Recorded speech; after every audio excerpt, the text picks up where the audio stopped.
sobre progresismo, progreso y estas cosas, que son cosas importantes de las que hay que hablar, pero que estaba un poco ligado a una cosa que dijo la presidenta mexicana Claudia Sheinbaum de estos momentos de absoluta irracionalidad que sufren algunas personas, ¿no? Entonces dijo que Cuba y Venezuela eran países progresistas. Tú dices, no lo son. Dirán que son de izquierda, pueden decir que son la reencarnación de Atila el Bárbaro, ¿no? Pero no son países progresistas, no son países donde los trabajadores tengan derechos especiales, donde los tengan derecho a hacer sindicatos, que haya derecho a huelga, que haya libre expresión, que haya libertad de participación política, que haya libertad de movimiento.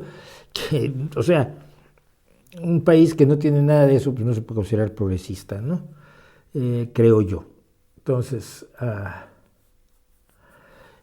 bueno, con base en eso hablaba yo un poco de lo que yo considero que es un país o una visión progresista, porque el progresismo existe, aunque los posmodernos te digan que el progreso no existe, o que el progreso es irrelevante, o que es solo una opinión, o que no estamos mejor hoy que hace 200 años. Ninguno de ellos está regresando a vivir en el centro de la selva en pelotas, ¿no? Y a cazar iguanas con las manos y comérselas crudas.